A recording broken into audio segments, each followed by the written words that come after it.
starter. Huh. What's happening, Puff? I'll be back to you if JD ain't had enough. Yeah? Jermaine Dupri, king of the pedophiles, if you ask me, baby. Message! Jermaine Dupri, small as a child. If I was fucking Janet, she'd already have a child. Shit, but you ain't have to go and visit. It ain't a crime to put some money on a bitch's books, is it? Shit. I put 20 G's on my girl. And what you do in your platinum ass world? Huh? Probably ain't do shit. Probably ain't busy. Probably ain't right. Probably ain't do no remix or think about her at night. But that's my nickel.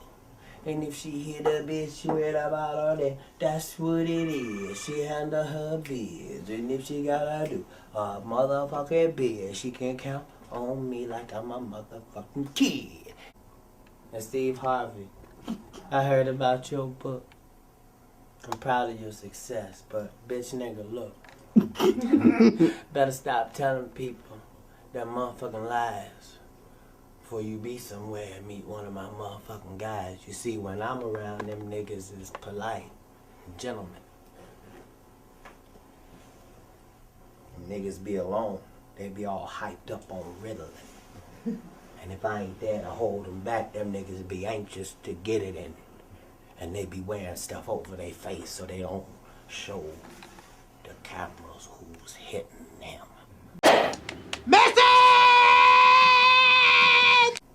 You a hoe to the day you die, nigga.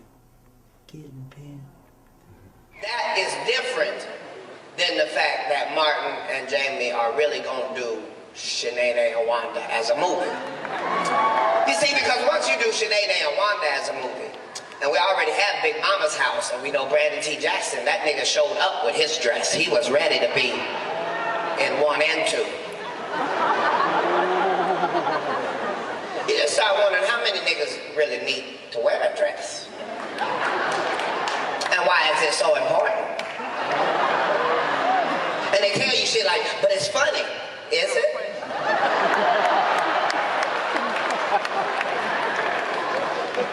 I'm saying I don't have any hatred in my heart for Tyler Perry because he works hard. But he is a drag queen.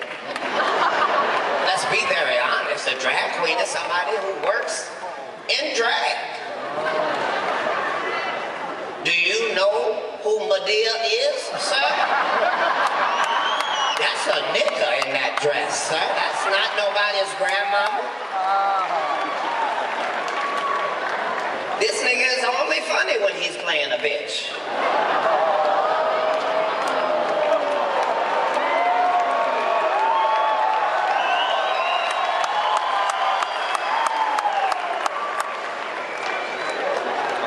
I know, they're probably gonna kick my ass. Yeah, well, you should watch what you say about me. Exactly. I ain't shit. But my big homie will fuck you up. And I pray to him every night. Every night I say, Jesus, if I have strayed from what you wanted me to do, that is not what I had planned for today. That's right. But Lord, if you see Satan, would you tell him I said he ain't shit? Fuck him in his dirty, stank, AIDS-infested asshole, Jesus. Would you tell him that? Would you tell him that when I see him, I spit in his face every time I see him? If he jump in another motherfucker, I want that motherfucker. Satan ain't shit. Atheist ain't shit. Satan ain't shit. Atheist ain't shit. Satan ain't shit. Like I told Puffy, I don't let men take me out, sir. I'm good. I'll do no dentist. Be off the radar. Sometime, every now and then, you might pop up on a live and then break out. How you been, man? How's everything? Oh, I am always great, Bokashim. God makes sure that I am always in a magnificent position. So even when I go away, I'm under the loving care of the angels. So that's why I'm always able to come back fresh, you know? You the first to call me fatness, man. That's Yeah, hey, everything I do is original, sir. I'm really not trying to be like anybody else, you know? Yo, Katt, I love all your specials you do. I remember the one you was talking about the Vato, the little Vato on the in the baby chair, in the baby carriage, where his feet were still touching the ground. How do you come up with this, Katt? I'm a man of the people, so I watch the people, I study the people, I'm into the people's conversations. A lot of times it puts you in places you probably shouldn't be for your income bracket, but you are a spokesman of the people in our field, in my lane. And so I'm talking to 10,000 of the people. I cannot be incorrect about the people's feelings. I'm a public official. You follow what I'm saying? So the things that I say that are funny most of all because they're true. And it has to be refreshing at some point just to have people that speak factually. You know, I've never, being that I'm a creative person, I'm a sucker for a laugh. You know, when I went to see Eddie Murphy Raw, we went 100 deep for my projects. The only person they threw out the movie theater was me, because I'm just extra with the right? But yeah, when I watch you and fellow comedians, when you really quick, I can't enjoy it as much as regular people, because the whole time I'm thinking, how the did they think of that shit? How he thought, what kind of shit was on to think of some like that? And it blows my mind, because I know when I be writing rhymes where I'm at. Right. But that's the key. See, the misconception is that there are drugs that can help you do your job. No, there isn't. There aren't drugs that help you memorize, to be creative, to come up with something that somebody didn't already say, to figure out the funny thing in something tragic. Those are not the side effects of drugs. Those are the side effects of brilliance. And so if you think that there's some state you can be in that will deliver you a higher frame of comedy, there isn't. It's the closest connection with the people. I'm only the greatest comedian living because I have more female fans than any comedian on the globe, period. That's the end of the discussion. Yo, Katt, so the girls love you. Sir, I don't love anything but them. There is nothing on this planet other.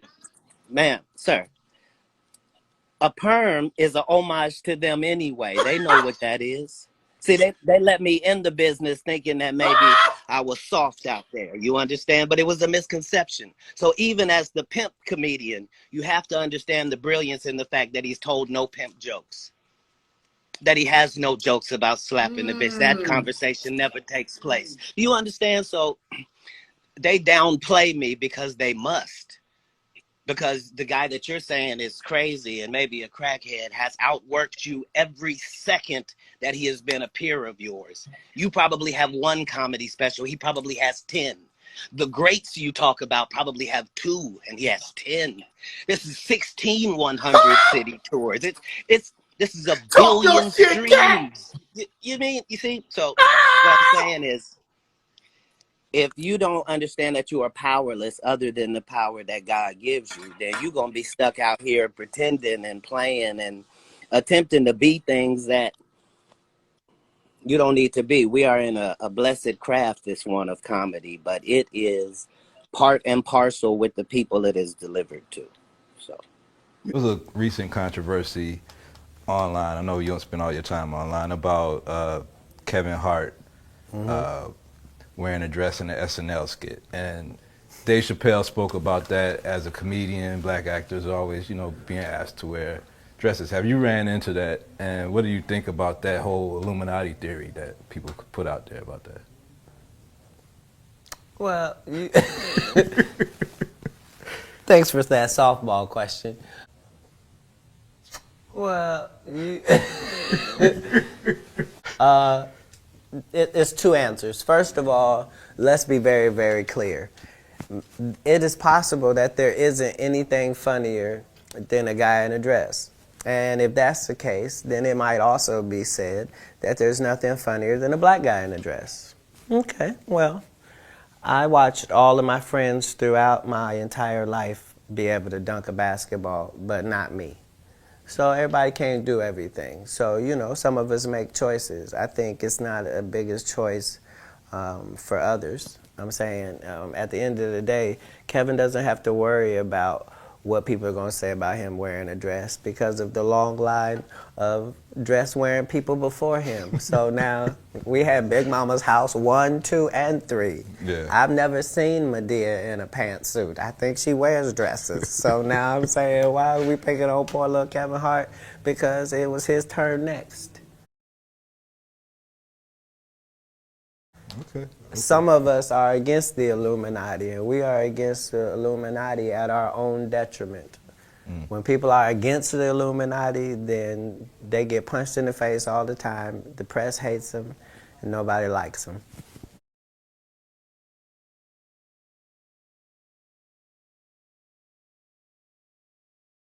I don't understand what's going on.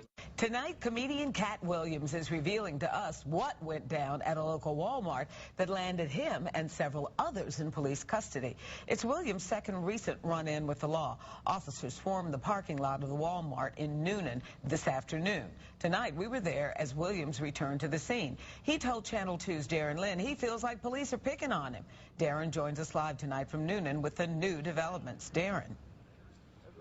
Monica, Katt Williams spoke only with me tonight about being handcuffed and detained right in front of his truck here at the Walmart parking lot. He says today's fight was not his fault. Our camera was there as several dozen fans greeted Katt Williams at the Walmart parking lot in Noonan Friday night after he was released from police custody. Officers handcuffed, detained, and questioned Williams along with several other people about a fight in that same parking lot earlier in the day. Investigators say a mother and son came to Williams' semi-trailer and confronted him about a girl he just hired. Williams told me his side of the story. This guy is saying he's her boyfriend, and he's brought his family with him. Now, one of them got a holster and a pocket full of bullets and a pistol. So I tell them, let's step outside. Once they get me outside and there's 6 of them and 1 of me, then all of a sudden now they calling the sheriff to tell the sheriff I got guns and I'm the problem. Police issued a warrant to search Williams' semi-truck for any potential evidence. Broken. I'm saying just for no reason. But Williams claims officers destroyed thousands of dollars worth of equipment during the search and told me he doesn't understand why he's being labeled as the bad guy. This is a witch hunt. It's getting to the point now I'm feeling persecuted. I'm saying this don't make no sense. You can't keep acting like I'm a troublemaker. I've been here for 2 months. I ain't been to a club yet. The mother and son who got into the fight with Williams were charged with disorderly conduct. A third person was charged with possession of marijuana. Williams was not charged. Reporting live from Noonan, Darren Lynn, Channel 2 Action News, Night Beat. And we have more details on Katt Williams' recent arrest. Coweta County Police arrested Williams last month at an estate where he was staying while shooting a movie. He faces burglary and criminal trespass. Joins me now live from Los Angeles. Katt, good morning. Good to have you here with us. Good morning, TJ. How are you? I am doing all right. Now, we got to start with something. We have been reporting, and it has been attributed to you, a statement out there that you allegedly issued through your publicist apologizing for that routine. But you and I were just talking here in the commercial break. You said that's not really your statement. So tell me what the deal is. Well, we kind of have to start. I hope that everybody saw what I just saw. If a person starts their heckling with F America, then that gives me the right to defend my country. I couldn't be anti-Mexican. My Mexican fan base is largely responsible for me even existing. So between them and the black community, it's really all I have. But I don't think I need to apologize for being pro-American. The guy said that all of this is still Mexico, and I was just giving him geography. This is America, greatest country in the world. So. Well, help us understand. So, do you not apologize for anything? We show like a 50-second clip there. No, it's like sir. 7 or 8 minutes. Go ahead. I apologize for the fact that the word anti-Mexican is being said to a black guy in America. But you don't apologize for what you said in that stand-up. I'm not allowed to. As a stand-up, the only thing that I sell is uncensored thought. So I'm only selling them the way I think, uncensored. So I'm not allowed to then come back the next day and apologize. That's for the Tracy Morgans of the world. I meant what I said, and I said what I meant. I'm apologizing if somebody thought I was trying to be anti-Mexican. Mexicans are my friends, so Katt, why is it somebody is allowed to put out a statement apologizing on your behalf then? Sir, they put out a DVD called Katt Williams 9 Lives while I was in jail without my permission. A lot of stuff has been happening to a lot of black celebrities in the world. We just deal with it, thank Jesus, and keep on going, sir. Now,